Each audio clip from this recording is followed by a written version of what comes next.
What is going on, ladies and gentlemen? Today is Friday, so you know what that means. We are going to be back with another good, bad, and ugly. Today it's on the Honda CR-V, and someone obviously requested that they wanted to see the Honda CR-V, and so I went to go do it, and I was going to do like just one generation, but then I decided let's just do all the generations of Honda CR-V because I don't want to have like I think it's actually 5 generations.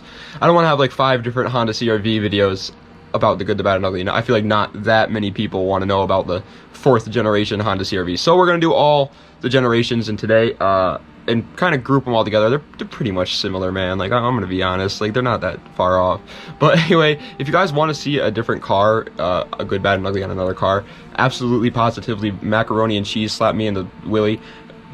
Put it in the comments below and I'll do it. That's the only way that I do the cars, is if you comment them. I don't do it myself, so it's only like user suggestions. So somebody suggested the CR-V, so we're doing the CR-V. Also, guys, I have to say it, thank you so much for 20k subscribers. Yes, we are going to do something special. It happened way faster than I thought it would, and so you have to give me a little bit of time to do it, but we will do a little special task, and I hope you guys are excited for that. So thank you guys so much for 20k, man. It's unbelievable. 20,000 subscribers. You guys are amazing. Thank you so much. But anyway, without further ado, let's get right into the video. Alright, so the Honda CR-V debuted in the year 1997 and is still selling to all freaking grandmas and middle-aged moms today.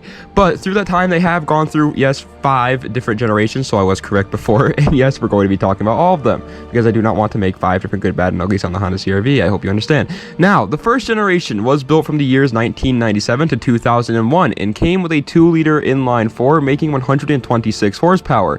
It was also available with a manual transmission, which is pretty damn cool.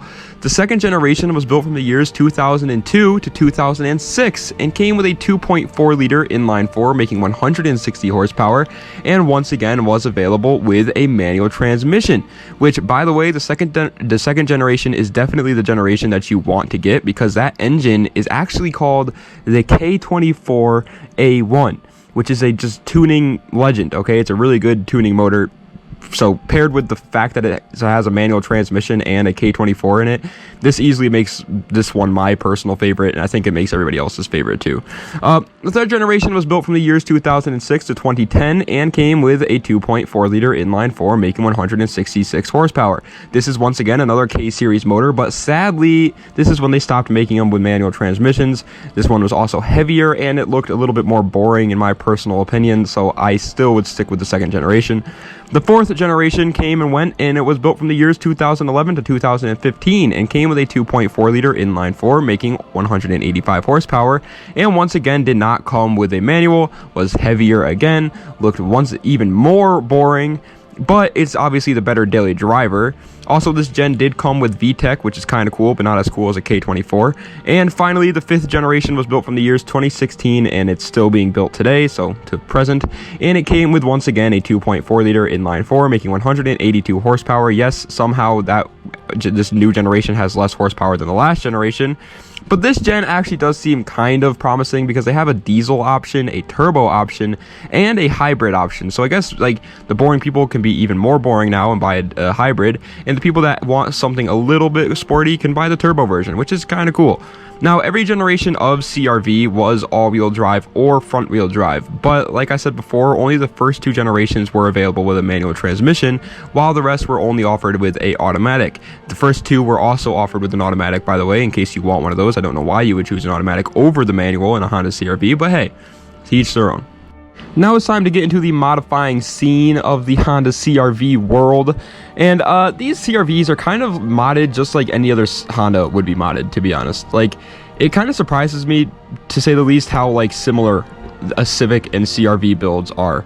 The engine in them is very good, so it does make sense, but you would think that people would build these for like off-road use a lot more, but they really don't. Most of them are actually lowered and boosted, making for some pretty decent like little sleeper builds that you can take the kids to school in, and I find that cool, but also really weird. It just doesn't really make much sense to me. It's just like, I get it, but I also don't get it.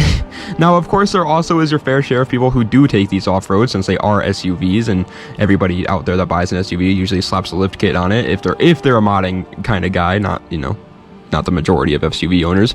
But I would say the largest scene for them, besides as just a daily driver, because that's obviously the majority of CRV owners just use them as a daily driver. It would be a street build, just like your Civics or Integras. It's pretty much the exact same. People like to build them. Makes sense. It has a K24 in them. Came with a manual transmission. They're actually pretty lightweight considering it's an SUV. And when you lower them, they look pretty nice, actually. But now it's time to get into the good, the bad, and the ugly. And in case you're new here, the way that this works is first I go over the good, which are things that are just great about the car and you can't deny are wonderful things. Next I go over the bad, which are kind of like take it or leave it things. If it bothers you, then it's a bad thing. If it doesn't bother you, then it doesn't matter. And then finally we get into the ugly, which are just big problems that you're going to have to address and you can't, work your way around it.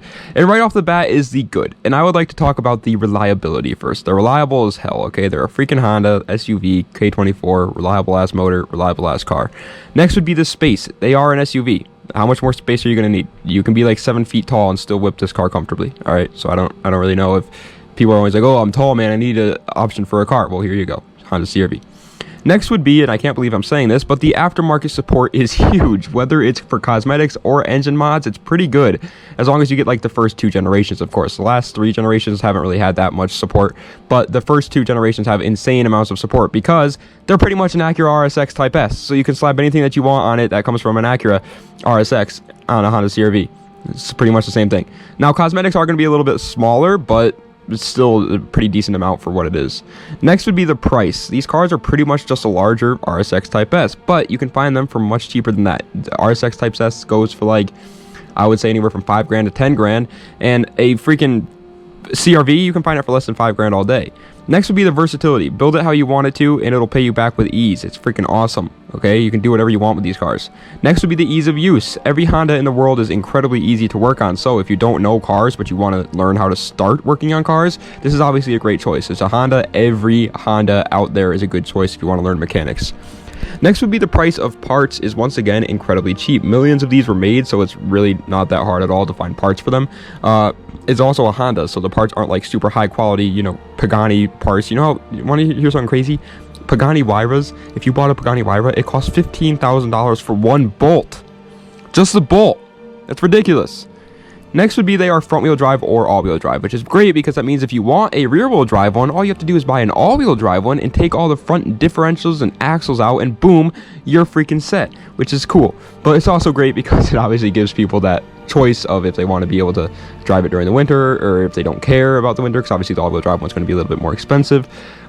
Next is the cup holders are obviously pretty good since it is an SUV, and we just love cup holders out here. If you don't have good cup holders in your car, I don't want it. And finally, for the good is the Honda CRV scene. It's like a cult. Okay, I think everybody that is in the CRV scene likes being a part of the CRV. God, what am I saying? The CRV scene. And also, like everybody out there, everybody wants to be part of something bigger. But once it gets too big, it becomes a little bit toxic.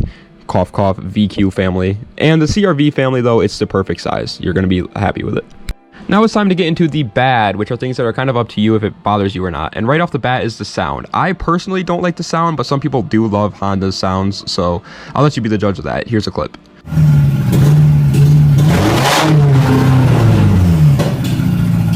Next is the interior quality is not very good in the slightest bit, which I don't really mind, but some people do. Some people really care about the interior. I don't. Next is the looks. They are not an eye catcher at all. I don't think you're going to buy a Honda CRV to catch eyes, but if you are, well, I'm sorry, buddy, but it's not going to happen. Next is the new models are lifeless. They are not a sports car. They never were, but if you're looking for a driver's car, it's still not a great choice. The old Honda CRVs, you can at least argue, were a driver's car. They're not anymore. They're just nothing. They're just a big ball of nothingness. Next is they cannot tow for the life of them. Yes, I know you probably didn't want to tow with a Honda CRV, but an SUV should be able to tow a decent amount, and the CRV cannot, which kind of sucks. Next is apparently the windshield is about as strong as one-ply toilet paper. If someone so much as coughs next to it, it might crack. That's what I've heard from a lot of the Honda CRV forums. Everybody's all, hey, my windshield freaking broke because a bird farted while flying by. Next is the door locks also sometimes break, which I guess can suck, but for the most part, just make sure you manually lock it yourself and you'll be fine. I don't really understand how something like that is such a big deal. I don't even have a key fob, so I can't do it electronically, but whatever. Next is on newer models that have the crash sensor. It sucks, supposedly. Just don't suck at driving and you'll be fine, though. I mean, I don't even understand how people need a crash sensor. Just don't crash. How hard is it to just drive and not crash? I mean, I've crashed before, but that's because of winter. All right, just don't I don't need a crash sensor. It's weird, but yeah, if you really wanted the crash sensor, I'm sorry, but it apparently sucks. And finally, for the bad, is the battery seems to drain a lot faster than a normal car, which is quite odd, but it's obviously because Honda got a little bit too ambitious with their electronics. A lot of these problems seem to be a lot of electronic problems, like the door locks and the automatic crash sensor and all that stuff breaking, and now the battery drains. It's probably because Honda went a little bit too off the rails with their old electronics. Now it's time for the ugly, and before you start punching me in the face, there's only two, okay? There's not a lot for this car. First off is the big one. They are not fast. It will almost always be 10 times better to just build a Civic or an RSX or an Integra if you're looking for speed. But in my opinion, you buy a CR-V for the combination of speed and practicality, not just speed. Like, yes, a Honda Integra RSX, a Civic Integra RSX, those are obviously going to be the much better choice if you're looking for just straight line speed. But a Honda CR-V, you get the space, you get to be high off the ground, a better safety rating, better interior, you get a bunch of room and stuff, and you get to be fast. It's just not as fast as the others. And finally is this car has fuel pump failures all the damn time on every generation. I'm sure there's a fix for it, but I can't seem to find it out there just yet. Now, a fuel pump ain't a impossible fix, but it's definitely something that can completely screw you over, so it definitely belongs in the ugly. A lot of people that don't know how to work on cars are going to have a hard time replacing a fuel pump. So obviously this is definitely an ugly, and I don't understand how it's on every generation, but Honda just never cared about it, I guess. But that is the end of today's good, bad, and ugly. I hope you enjoyed. If you did, be sure to like, comment, and subscribe. Also, guys, thank you so much for my support on the under 1K video the other day. So much for my support, so much for your support on the under 1K video the other day, because that's a new series that we're gonna do, and it's kind of blowing up. So it's happy to see that you guys want to see it. Like, I'm super excited to make that series. We did it last year. I think I'm gonna make it into a yearly thing, because car prices change every year. That would be a nice idea to just make this a yearly thing. You guys seem to love it, so why not? You know what I mean? Why not? Also, give me any ideas for other videos that you guys would like to see, of course. Thank you guys so much for all the support lately. Thank you for 20K subscribers. Unbelievable. Blows my mind. I love each and every one of you. You guys are amazing. You guys make my day every single day. Das Vidania. Have a nice night.